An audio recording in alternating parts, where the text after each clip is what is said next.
estaba olvidando de grabar, por lo menos vamos a grabar esta última parte ya. Entonces, el ingeniero lo que suele hacer es hacer una tabla, ya, así como lo ven ustedes, ¿no? Como se los enseñé en la anterior clase. Esta tabla, por ejemplo, cuando están aprendiendo a calcular, ¿no? Eh, Están empezando a calcular, por ejemplo, inercia de este tipo de figura, a veces se chipa uno, entonces con esta tabla es mucho más sencillo, ¿ya? Lo que ustedes tienen que hacer acá de arriba, anotar figuras. ¿Cuántas figuras tenemos? 4, ¿no? Fíjense, tenemos 4 colores, entonces quiere decir que tenemos 4 figuras. Y las vamos a ir nombrando desde arriba hasta abajo, ¿no? O de abajo a arriba, como ustedes quieran. En este caso lo fuimos nombrando de abajo hacia arriba, ¿ya? O sea que la figura 1 vendría a ser esta de acá. Figura 1, esta sería la figura 2, y esta sería la figura 3 y la figura 4, esta de arriba. Ya, así. Entonces, vamos a ir anotando las dimensiones. Lo primero que tenemos que anotar serían las bases y las alturas. Primero la base y luego la altura. ¿Ya? Entonces, la base de la figura 1, fíjense, es 3, ¿no? Acá, base 3. Y su altura es 2 centímetros. Y así voy anotando todo. Entonces, base 3, altura 3 y todo esto. Con eso, No está compartiendo. ¿no estoy compartiendo? Sí, no se ve en la pantalla. Ya, a ver, voy a ver qué es lo que pasa.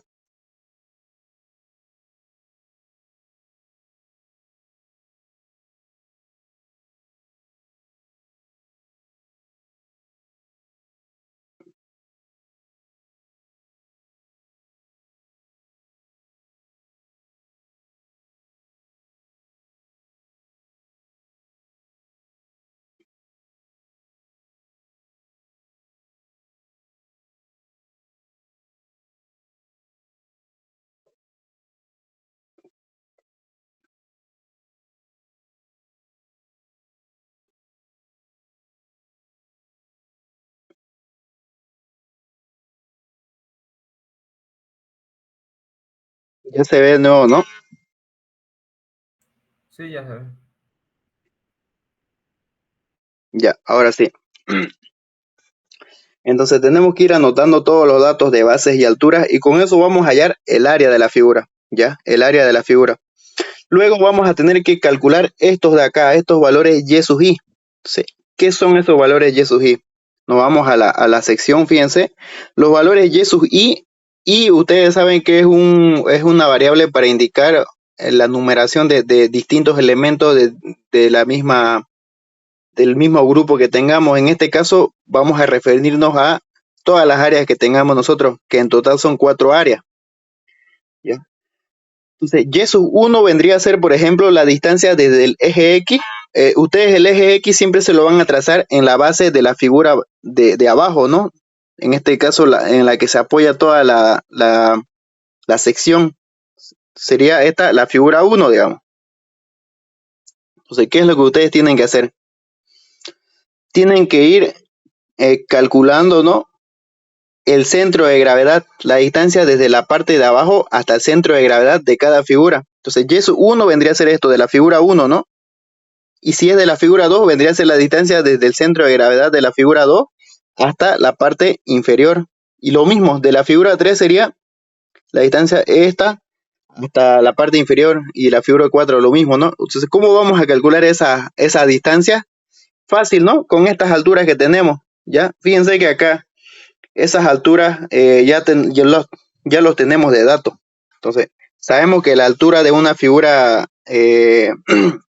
rectangular, ¿no? Por ambos ejes o por cualquier lado, si nos referimos a la base o a la altura, siempre va a ser a la mitad. Entonces, de manera que casi nosotros vamos calculando una por una. La mitad acá sería 2, ¿no? De la mitad de 2 es 1. Entonces, y eso 1 es 1. Luego, acá la mitad de la figura esta que tiene de base de altura 6, de la segunda figura, sería, esta mitad es 3. 3. Entonces, 3 más estos dos que están por debajo, se hacen 5. Y así vamos anotando. Fíjense, la primera era 1, la segunda 5. ¿Ya? La tercera, 9, ¿no? ¿Por qué? porque serían estos 6 más 2 sería 8, más la mitad de estos dos sería 9. Y para la cuarta sería, o sea, estos 2 más 2 se hacen 4, más 6, 10, más 1, que es la mitad de esto, sería 11. Y así vamos calculando, ¿no? Con las alturas, ya, 9 y 11. Así vamos calculando con las alturas de los y sub i, ya que son las distancias desde la parte inferior hasta el baricentro de cada figura en altura. Entonces, con eso tengo que hacer el producto este de acá, el producto a sub i por y sub i. O sea, tengo que multiplicar esta columna con esta columna y me va a dar este producto, ¿no? Y a todo ese producto le tengo que sacar su total. Y también le tengo que sacar su total al área. Entonces, ¿qué me dice la fórmula? La fórmula me dice, para hallar el centro de gravedad en Y, tengo que calcular la sumatoria del producto del área por su distancia baricéntrica sobre el área total. Entonces, acá ya tengo esos valores. Este es el producto, ¿no? De A sub i por Y sub i y la sumatoria, y este es el área total. Entonces, lo que tengo que hacer es 328 dividido entre 44 y me va a dar Y sub i. Ahora, si ustedes quisieran hacer todo ese procedimiento sin hacer esta tabla, manualmente se hace así. Manualmente ustedes tienen que tener, ¿no? Ya tienen los datos de base y altura, entonces acá tienen los datos de base y altura y lo multiplican por su baricentro. Lo mismo, ¿no? Acá las bases y altura y lo multiplican por su baricentro. Acá base y altura y por su baricentro. Base y altura y por su baricentro, que es 5 y 5, ¿no? Y así va la base y la altura de la tercera figura por su baricentro en la tercera figura, y la base de altura de la cuarta figura y por su baricentro, ¿ya? Y todo eso dividido entre el área total me va a dar 7.45. Entonces con eso hallo Y sub G, que es la ubicación de la línea neutra, ¿ya? Esa distancia, 7.45. Y a eso también se le llama cara inferior, ¿ya? Entonces ya teniendo eso, ustedes lo que tienen que hacer es hallar la inercia de cada figura.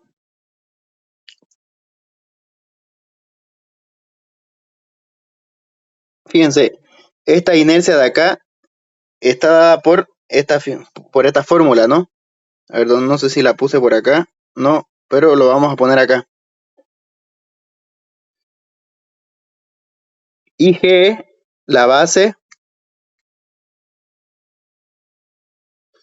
por la altura al cubo, dividido entre 12. Esto es solamente para figuras rectangulares, ¿no? O cuadradas, como le llaman, ¿no? Entonces, en este caso, ¿qué vamos a hacer acá? Ya tenemos la base, tenemos la altura, aplicamos la fórmula y hallamos las inercias de todas las figuras. Ya, entonces acá, aplicando esa fórmula, tengo esta figura. Estas figuras están halladas, o sea, las inercias de cada figura está con respecto a qué? Respecto a su centro de gravedad, a este centro de gravedad. O sea, la figura 4, su inercia está hallada con respecto a este centro de gravedad. Y lo mismo con respecto a este centro de gravedad de la segunda figura con respecto a este centro de gravedad.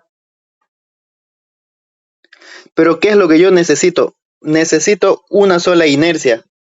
Y tiene que estar con respecto a este centro de gravedad. Esa línea que me acabo de trazar vendría a ser el centro de gravedad de toda la figura.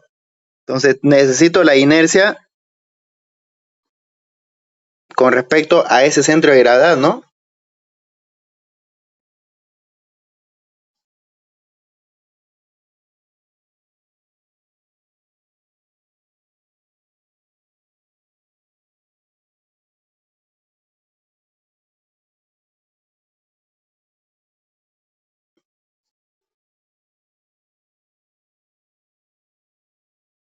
Bueno, no se me elimina. Entonces acá estos dos es, ya, esto es con respecto al centro de gravedad de esa figura. Entonces, necesito esa inercia. Ahora, como estas inercias, por ejemplo, esta I sub G 4, 3, 2, 1, está con respecto a ese centro de gravedad, lo que yo necesito es trasladar esas inercias a este centro de gravedad total. Entonces, para eso tengo que usar el teorema de Steiner o el teorema de los ejes paralelos, que es esto. La inercia va a ser igual a la inercia de la figura, que esto es con respecto a la IG, ¿no? El IG es con respecto al centro de gravedad, pero de la figura misma. Si yo la quiero trasladar a otro eje, que sea paralelo a los ejes que ya tengo, ¿no? Le tengo que sumar el área de la figura y la excentricidad al cuadrado de su i al cuadrado. Eso, ¿ya? Lo que le aumento es este valor, este valorcito. Entonces, d sub i, ¿qué vendría a ser? Esa es una nueva variable para nosotros. D sub i, como les dije, ¿no? Sería estas distancias, ¿ya? Por ejemplo, d sub i de la figura 3, ¿no? Vendría a ser esta distancia, esto hasta acá.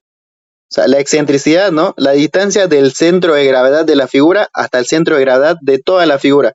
Esto sería d sub 3 de la figura 4, que es la de arriba, sería la distancia de acá hasta el centro de gravedad de sus 4.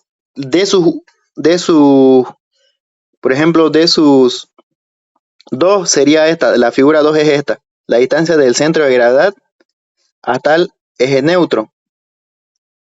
Y de sus 1 vendría a ser la distancia desde acá hasta el eje neutro también. O sea, tengo que hallar esas distancias. Entonces, esa distancia se puede hallar con una fórmula en específico, ¿no? Y es en valor absoluto. O sea, d sub i vendría a ser el valor absoluto, o sea, de c sub i menos y sub i. Lo pueden poner así. Ahora verán que esto siempre se cumple y tiene que ser en valor absoluto sí o sí, ¿no? Por ejemplo, si al y sub i de la primera figura, ¿no? Esto, o sea, si al c sub i, que es toda esta distancia, ¿no? Toda esa distancia, toda esta distancia, le resto este pedacito de distancia, que es c sub i, le va a quedar d sub i. Lo mismo con la otra figura. Si a esto que es c sub i le resto este otro pedazo de distancia, me va a quedar esto que es d sub 2, ¿ya? Y lo mismo, para la parte de arriba también se cumple. Si a esto que es c sub i, le resto esta distancia. Por ejemplo, para la tercera figura sería desde esta parte hasta acá abajo. Entonces me va a quedar prácticamente esto que es d sub 3. Ya me va a quedar d sub 3, esta pequeña distancia de acá hasta acá. Pero me va a quedar en negativo, ¿no? Pero como lo tenemos en valor absoluto de la fórmula, va a ser un valor positivo.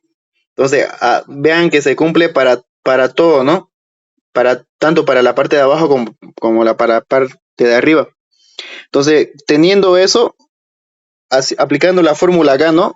Que d sub i es igual al valor absoluto de c sub i menos y sub i. Con eso hallo estas distancias, las excentricidades. Y voy a poder hallar la inercia, ¿no? Esto está en centímetros a la cuarta. Hallo la inercia de todas las figuras con respecto al eje neutro y hago la sumatoria y con eso voy a tener la inercia total. ¿Ya? La inercia total. Entonces ya teniendo eso, ¿qué es lo que voy a hacer? Ahí acabaría la parte geométrica, ¿no? Ahora, si no quieren hacer toda esta tabla, aplican el teorema de Steiner directamente, digamos. Fíjense que acá lo que yo estoy aplicando es esto. Acá abajo, fíjense, toda esta fórmula IG, bueno, I, con respecto a la línea neutra, es igual a, todo esto es desde cada figura, fíjense, es la base por la altura del cubo sobre 12, más el área de la figura, y acá, fíjense, acá están la resta, ¿no? C sub I, que es C sub I, es esta parte menos Y sub I de cada figura. Entonces, acá C sub I menos Y sub I de cada figura al cuadrado todo esto por si acaso. y con eso voy a tener todas las inercias con respecto al eje neutro. Hago esa sumatoria y me va a dar, fíjense, el mismo valor prácticamente por ese otro método. Es más corto este de acá, el analítico. Entonces, esto y esto son lo mismo, fíjense. Ustedes pueden hallarlo por cualquiera de los dos métodos, ¿no? En realidad es lo mismo, solamente que con el otro es por tabla y es más, un poquito más largo, pero mucho más seguro, ¿no? Ahora, con ese valor de inercia voy a poder hallar las tensiones normales de flexión. Sí. Para hallar las tensiones normales de flexión, esta es la fórmula. ¿Ya? Esa es la fórmula. Entonces, ¿qué es lo que yo tengo que hacer? Prácticamente todo es dato. Todo es dato. Voy y llamo a la máxima o al máximo momento que yo tengo en mi diagrama. Fíjense, veo mi diagrama y el momento máximo es este de acá. Y esto está en kilogramos por metro, ¿no? 33.000 kilogramos por metro. Acá, esto sería momento máximo, es 33.000 kilogramos por metro. Pero acá yo lo necesito en kilogramos por centímetro. Es por eso que le aumenté 2 ceros más para que sea kilogramos por centímetro, ¿ya? Porque se le multiplica por 100 para que se convierta en kilogramos por centímetro. Ya que la inercia lo tenemos en centímetros a la cuarta. Fíjense, todas esas inercias lo mismo. Entonces, el C, ¿qué vendría a ser el C? Yo a la sección, acá ya la tengo pequeñita la sección. Lo que yo tengo que hacer es trazarle recta justamente donde haya cambios de base, unos ejes auxiliares, ¿no? El eje 1 va a pasar por arriba acá, el eje 2 así, voy nombrándolo desde la parte superior hasta la parte inferior, ¿ya? Estos son los ejes que me van a ayudar a ubicar los esfuerzos internos. Entonces yo voy a hallar las tensiones en cada cambio de base. Entonces fíjense, el C no es más, nada más y menos que la distancia desde acá, desde el eje neutro hasta cada base, ¿no? Hasta cada base. Así, esa distancia. Lo mismo para la parte de abajo, ¿no? Así. Si yo quiero hallar la tensión en 5, pues voy a poner esta distancia C5, ¿no? En la fórmula de C. Fíjense que acá ya puse la distancia. Entonces, lo único que tienen que hacer ustedes es aplicar la fórmula, esta fórmula de acá. El momento máximo por C dividido entre la inercia con respecto a la línea neutra y me va a dar estas tensiones normales de flexión. Ahora yo necesito saber cómo era mi momento. ¿Era positivo o negativo? Vamos a ver. En el diagrama, según el diagrama, el momento máximo es negativo, fíjense. Ya es negativo. De manera que si es negativo, yo ya sé qué le ocurre a la sección. Como es un momento negativo, el momento negativo, acuérdense que es así, ¿no? Ese es el momento. Y esto es de 33.000. Ya, ese es el momento que yo tengo ahí. Entonces, ¿qué le pasa? Esa sección tiene estos esfuerzos. Todo esto de acá, todo esto se está traccionando esa parte del elemento, ¿ya? Se está traccionando, eso es lo que me dice, ¿ya? Se está traccionando todo eso, pero se comprime esta parte de acá. Pienso que debería ser, ya vamos a hacerlo con verde. Esta parte de acá se comprime.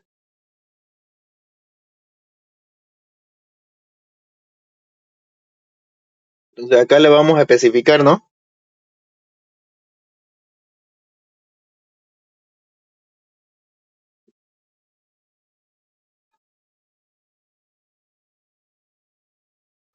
Se comprime y se tracciona, ¿ya? Así, es más o menos así, ¿no? Creo que algo así en nuestra sección, así con un hueco acá. Y esa viga está así,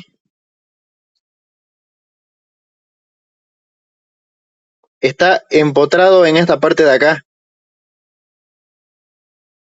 ¿ya? Y ahí tiene un apoyo por acá, así. Entonces, el momento que nosotros estamos calculando, bueno, la tensión es acá en esta parte de acá. Y esa parte del elemento está así. Se está, o sea, se está deflectando. Si este es el eje baricéntrico recto, ¿no? Que es el que analizamos. Ese eje baricéntrico se está deformando de esta manera seguramente. Así, ¿ya? Así más o menos. Y obviamente, fíjense, al tener esta curvatura hacia abajo, ¿no? Al tener esta curvatura hacia abajo, o sea, la deformada, si lo vemos en el plano, lo tenemos así. Sí. Y la deformada sería esta.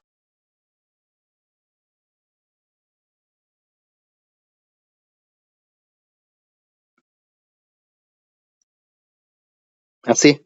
Entonces, esta parte es lo que estamos analizando. Y esa parte se está, la sección está así. Este es el eje neutro.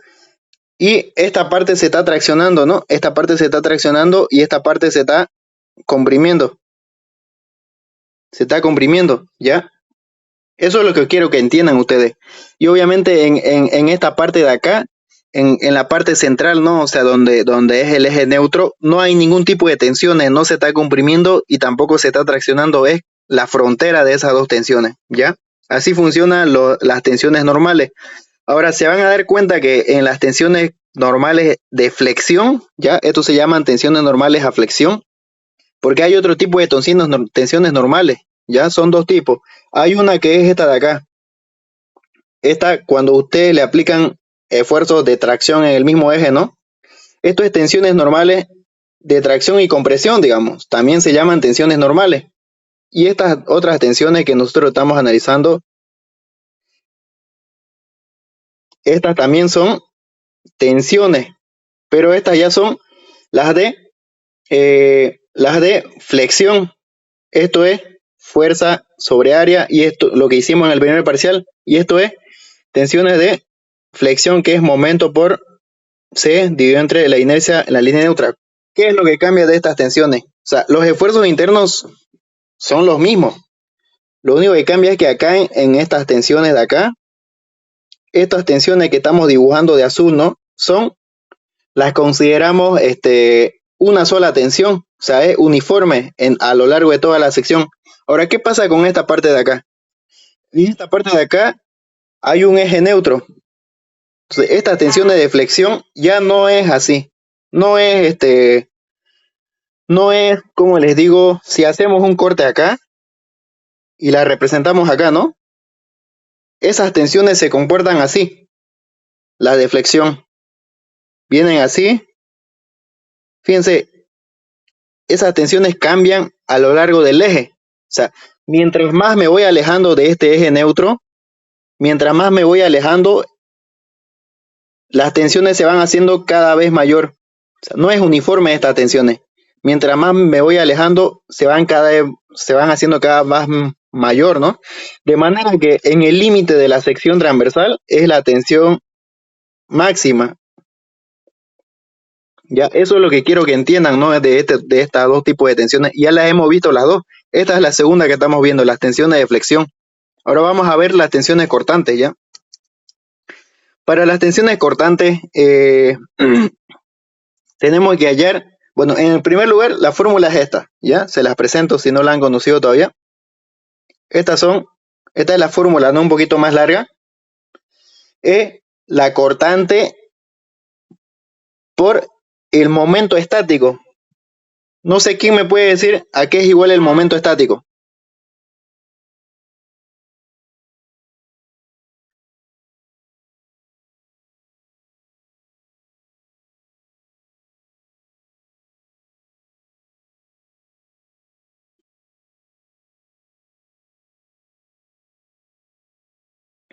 ¿Alguien? El momento estático es la integral de la función f de x, ¿no?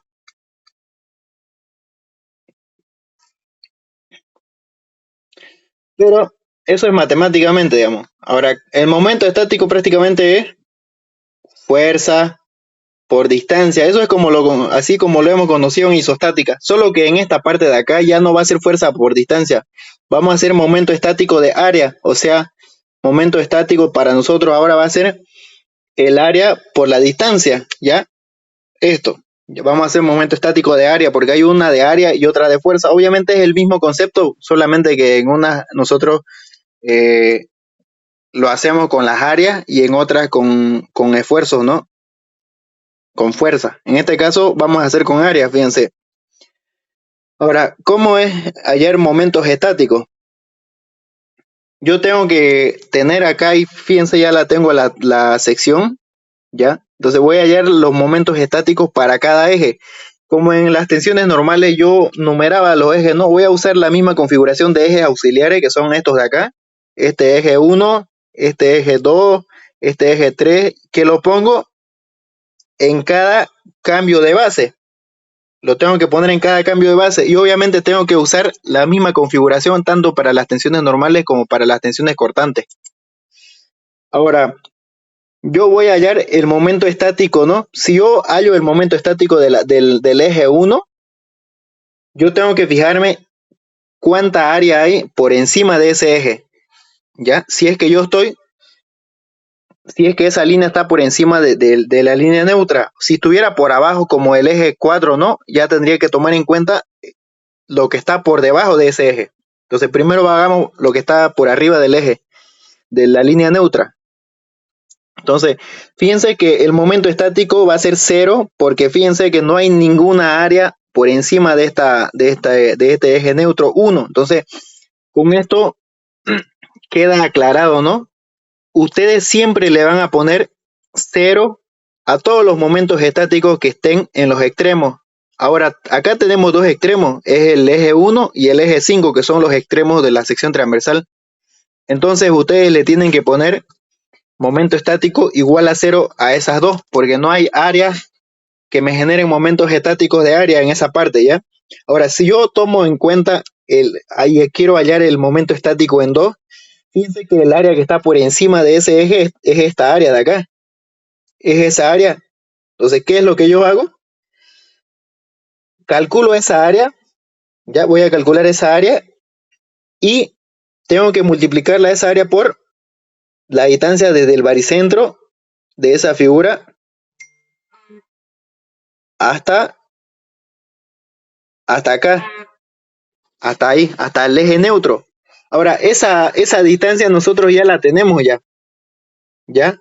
Esa distancia es una distancia que nosotros le llamamos D sub 1, D sub 2, D sub 3, D sub 4. En este caso, la distancia esta vendría a ser la distancia D sub 4, ¿no?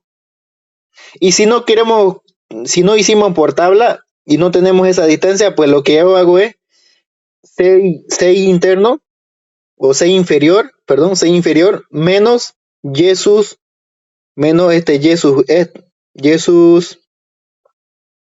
Y sus 4, menos Y sus 4. Y obviamente eso en valor absoluto, ¿no? Y así voy a poder calcular esa distancia, ¿ya? Y eso es lo que hice acá, fíjense. Acá estoy haciendo un momento estático en el eje 2. Si yo hago solamente del eje 2, ¿no? Tengo que tomar en cuenta solamente esa área que está por encima y ese va a ser el momento estático del eje 2. Momento estático en 2. Fíjense que acá ya tengo el área ya. La base 7 centímetros, la altura 2 centímetros. No, reemplazo fórmula, digamos. El área es 7 por 2.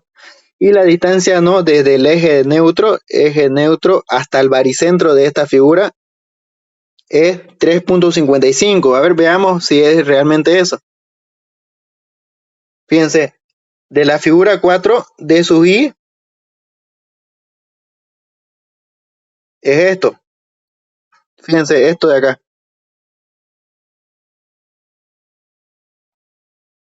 Ya, esto de acá. 3.55. Ahora, luego me paso al otro eje, ¿no? Me paso al eje 3. Tengo que hallar su momento estático. Ahora, para el eje 3, igual vamos a hacer lo mismo, ¿no? El área que está todo el área que está por encima del eje 3, ¿no? Lo calculo y por la distancia de su baricentro. O sea, si hago del eje 3, también tengo que tomar en cuenta esta área, ¿no? Esta área y también el área de arriba, también el área de arriba. O sea, tengo que hacer de los dos. Pero acá hay un paso, ¿no? Acá hay algo que ustedes pueden hacer. Como ya lo tienen el del eje 2, lo único que van a calcular es este del eje 3, que es esta parte de acá. Este es el eje 3. Como ya lo tienen calculado esta parte de acá, ya no es necesario que lo calculen, ¿no? Simplemente el momento estático que les dio, que es 49.7, a ese momento estático que ya es de esta primer figura, le tienen que sumar este otro momento estático, el de la otra figura de abajo. Entonces, a 49.7 le tienen que sumar la sección transversal de esa área de abajo, 6 por 2 y multiplicado por, en este caso, esta es la figura 2, ¿ya? Bueno, ajá, es la figura 3, es la figura 3, ¿no? Porque lo nombramos de abajo hacia arriba. Era la figura 1, la figura 2, la figura 3. Entonces, esa figura 3 tiene su D sub I. Vamos y lo buscamos, fíjense. Es 1.55, ¿ya? Entonces, acá, por 1.55. Entonces, con eso van a calcular este momento estático. Ahora, luego, fíjense, también tienen que hallar el momento estático con respecto a la línea neutra. Entonces, ¿qué es lo que van a hacer? Van a tomar en cuenta solamente esta área de acá. Ya, solamente esta área. A ver, no se ve muy bien. Solamente esta área de acá. Solamente esa. Ahora, acá es lo único complicadito, ¿no? ¿Qué es lo que tienen que hacer ustedes? Tienen que hallar primero esta altura, porque ustedes no la conocen. Lo que conocen es la base. Entonces, ¿cómo hallo la altura? Si yo tengo la distancia total esta que es 4.55, a eso le tengo que restar la suma de estas dos alturas, ¿no? Y me va a dar la altura esta que me falta. Entonces, esas dos alturas veo, ¿no? En la sección transversal. A ver, fíjense acá, esas alturas son 4 metros, bueno, 4 centímetros sumando las dos, ¿no? 4 centímetros. Entonces, si es 4 centímetros eso, a 4.55 le resto 4 centímetros, acá, ¿cuánto me va a quedar? 0.55, ¿no? Esa es la altura de esa base 2. Entonces, fíjense que acá ya la discreticé, ¿no? 0.55 y obviamente para hallar la distancia al baricentro, ¿no? Sería 0.55 medio, ¿ya? Y la base acá es 2, ¿ya? Entonces, lo mismo, a esto que ustedes ya habían encontrado, que es tanto de esto como de esto, le tienen que sumar el momento estático del área de abajo que está subrayado, ¿no? Y sería 68.3 más 2 por 0.55, que es el área, y la distancia baricéntrica es 0.55 dividido entre 2. Entonces eso me da un valor de 68.6. Ese es el momento estático, bueno, los momentos estáticos de cada eje. Ahora me falta calcular del eje 4, porque del eje 5 yo sé que es 0. Entonces, del eje 4, ¿qué es lo que yo tengo que hacer? Acá, fíjense, acá no le puse esa pequeña nomenclatura, pero se la vamos a poner. Ya acá subrayado, ¿no? Es esta área. Yo sé que la base es 3 y la altura es 4, que es esta parte de acá, ¿no? Esta parte de acá. Entonces, simplemente hay un momento estático.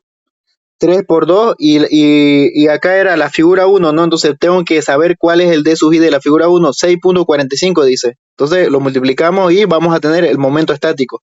Esos momentos estáticos siempre me va a dar en centímetros al cubo, ¿ya? Centímetros al cubo, todos los momentos estáticos centímetros al cubo. Entonces, con eso ya tengo todos los momentos estáticos. Ahora, acá tengo que poner la numeración. O sea, tengo que poner acá, fíjense, acá en cada eje siempre hay cambios de base. Entonces tengo que tener dos, dos nomenclaturas por eje, ¿no? Porque hay un eje por la parte superior del eje 2 y otra base por la parte inferior. O sea, como hay un cambio de base, va a haber un cambio de esfuerzos internos con respecto a las tensiones cortantes. O sea, de manera que en cada eje que hayan dos áreas, o sea, en su límite hayan dos cambios de base, ¿no? Va a haber dos tensiones diferentes de tensiones de cortante. O sea, acá vamos a enumerarla así. Fíjense, en orden, como la encontramos, ¿no? Primero iba 1, luego 2 superior y 2 inferior. Luego de eso viene 3 superior y 3 inferior. Y recién viene la línea neutra. Fíjense, así va, ¿no? 1, 2 superior, 2 inferior. Ya. 3 superior, 3 inferior. Y luego la línea neutra. Y luego viene 4 superior, 4 inferior. Así la van enumerando. Y por último 5.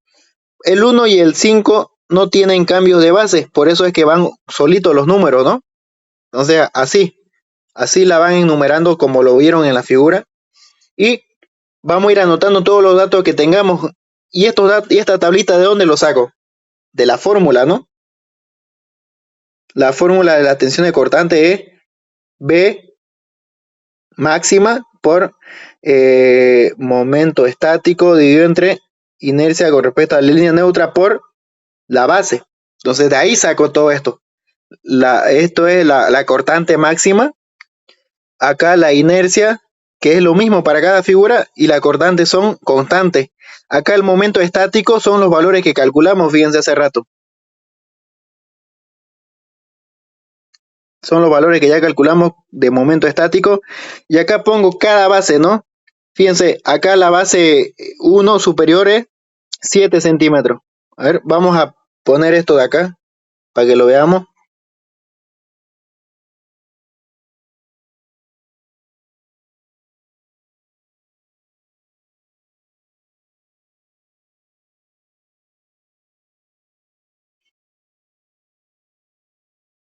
Ya, ahí, fíjense. En uno superior tenemos 7 centímetros de base, ¿no? Esto es 7 centímetros. Luego, en dos superior tenemos 7 también. Pero en 2 inferior, fíjense, 2 inferior quiere decir del eje 2 mirando hacia abajo, el eje ya, la base vendría a ser 6 ya. Entonces acá el eje es 6, ya este eje. Luego en 3 superior el eje vendría a ser, o la base vendría a ser 6, sería este 6 de acá. Luego en 3 inferior la base cambia a 2 centímetros. Entonces acá serían estos 2 centímetros. Luego en la línea neutra vendría a ser 2. Y acá en 4 superior el eje es este. Base 2. Base 2. Y en 4 inferior la base es 3. Fíjense acá. 3. Y en 5 es 3. Entonces ya tengo todos los valores. Reemplazo en esta fórmula y voy hallando todas las tensiones. Todas las tensiones. Ahora, acá es un dato, ¿no? Un dato perturbador. Que en las tensiones cortantes, siempre que ustedes se vayan acercando al eje neutro, van a tener valores de, ¿cómo les digo? Valores de, no es general, no ocurre esto en todas las ocasiones, ¿no? Depende de la sección transversal, que las tensiones cortantes a medida que se van acercando al eje neutro o a la línea neutra se van haciendo mayores, digamos. Ocurre constantemente que en el eje neutro van a tener las tensiones máximas de cortante, ¿ya? Pero no siempre ocurre así, ¿ya? Así que no lo generalicen, siempre hay que verificar. Entonces acá ya teniendo todo esto, tenemos que diagramar, ¿no? Las tensiones. Entonces fíjense, acá, nosotros acá tenemos momento negativo para las tensiones de flexión. Entonces, como el momento es negativo, la parte de arriba va a estar traccionada y la parte de abajo va a estar comprimida. Entonces, este momento me dice, fíjense, acá ya lo tengo, ¿no? Graficado. Ese momento me dice cómo va a ser mi diagrama, ¿ya? Puede ser de dos maneras mi diagrama, de tensiones normales, ¿no? Puede ser de esta manera, fíjense, puede ser de esta manera, ¿ya? O sea, que sea con una pendiente negativa, ¿no? Eso es para momentos positivos, porque para momentos positivos, ¿qué ocurre? Que el elemento, para momentos, este momento positivo, ¿no? Hace que la parte superior se comprima y la parte inferior se traccione. Ahora, si el momento es negativo, hace que la parte de arriba se traccione como el de nosotros, ¿no? Y la parte de abajo se comprima, ¿ya? Como el de nosotros es momento negativo, entonces este diagrama es el que vamos a hacer. Fíjense, con esa misma pendiente lo he trazado, fíjense. Ahora, ustedes tienen que hacer que en el eje neutro, que es esta línea de azul, ¿no? Es el eje neutro, tiene que coincidir que corte en cero acá. Tiene que cortar en cero sí o sí. ¿Por qué? Porque ahí las tensiones normales son nulas, ¿ya? No hay ahí tensiones de flexión. Se hace en cero, porque ahí es, fíjense, acá clarito lo están viendo, es el límite, o sea, es la frontera entre las tensiones de tracción y las tensiones de flexión, digo, las tensiones de tracción y de compresión, ¿ya? Y obviamente para cada eje que ustedes tienen acá es el 1, el 2, el 3, el 4 y el 5, ¿no? Tienen que ponerle sus valores de tensiones, ¿ya? Y no se olviden ponerle unidades, ¿ya? El ingeniero siempre le va a decir eso, pongan unidades. Entonces, las unidades de las tensiones son kilogramos centímetros al cuadrado, o como una presión, ¿no? Sería fuerza sobre área. Entonces, acá es lo mismo, tienen que poner todos los valores. Acá en las cortantes no es necesario porque los diagramas siempre van a ser así, ¿ya? Siempre van a ser así. Fíjense, acá vamos a ir viendo cómo lo hemos diagramado, por ejemplo. Acá, esta empieza en cero, luego sube a 130 en la parte de 2 superior, ¿no? Este 2 superior sube a 130 y sería esta parte de acá. Luego, en 2 inferior, que es en el mismo eje, va y sube a 151. Sube a 151, así lo van diagramando. Luego se pasa al otro eje 3, que este es el eje 3, y sube a 200. Entonces, en el eje 3 sube a 208. Pero si yo cambio del superior al inferior, que este es el inferior, ya sube a 600. Fíjense, acá a 600 en el mismo eje. Luego vamos y vemos en el eje neutro. Todo esto es el eje neutro. El eje neutro sube a 627, sube un poquito nomás. Y luego en la parte de 4 superior ya baja a 300 acá. Y luego en 4 inferior, en el mismo eje baja a 236 y con eso se va a cero. Ahora yo quiero que ustedes entiendan algo. Esta fórmula es sensible, ¿no? Es sensible. Con que ustedes le cambien algún datito le va a cambiar diferente el resultado. ¿Cómo? Estas tensiones cortantes están en función de, de la base y de la cortante que ustedes tengan. Toda esa variable la hacen muy sensible. ¿Por qué? A ver, porque las tensiones cortantes son estas de acá.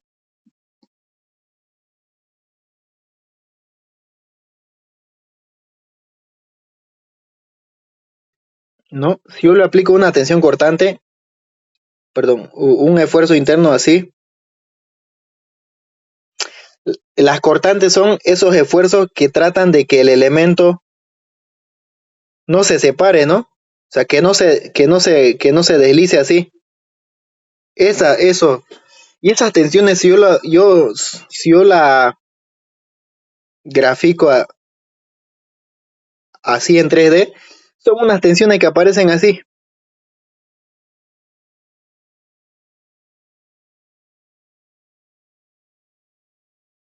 Estas son las verticales y también hay unas horizontales. ¿Por qué? Pues las horizontales son cuando uno le aplica, por ejemplo, uno le aplica a esto de acá, lo vamos a hacer.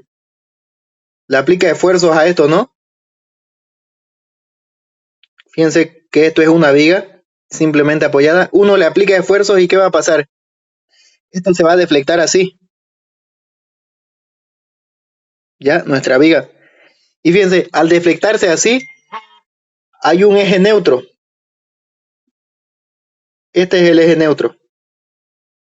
Entonces, acá existen unos filamentitos, ¿no? Unos filamentitos que hacen que el material no se una porque estas partes de arriba están tratando de comprimirse y estas partes de abajo están tratando de traccionarse. Entonces, de manera que el material, si estaba así, unido por millones de filamentos, ¿no? Así, estos se pueden separar, se pueden deslizar. Entonces, acá también existe unas tensiones cortantes así, en ese mismo eje.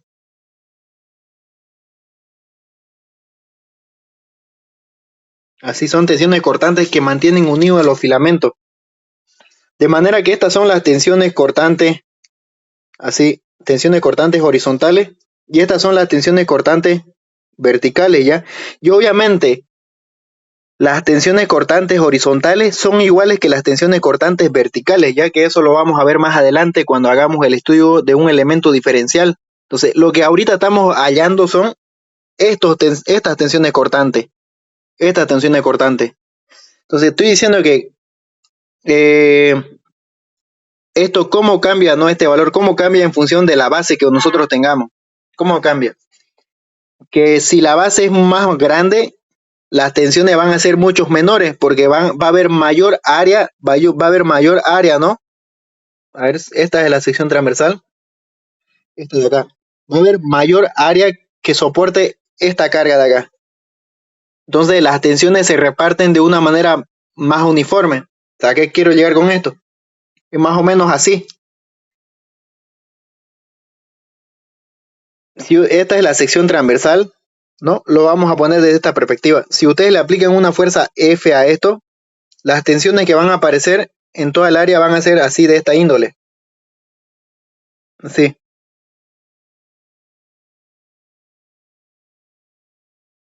Así van a aparecer unas pequeñas tensiones.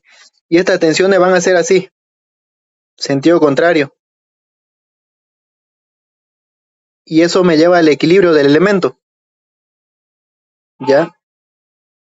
Estas son tensiones. Ahora, ¿qué pasa si le aplico la misma fuerza F, pero a una sección más pequeña?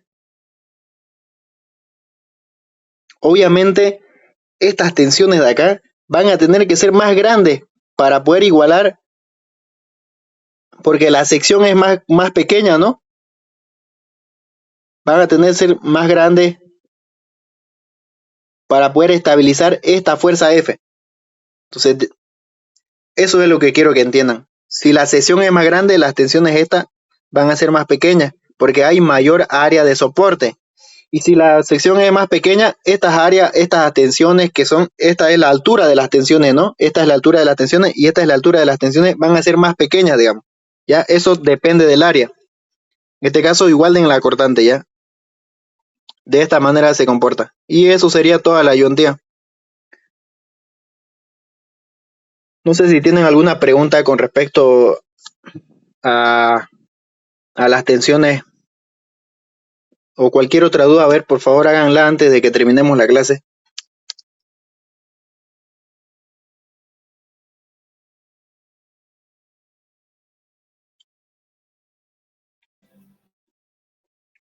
¿Alguien, por favor? ¿Alguna pregunta? ¿Alguna duda?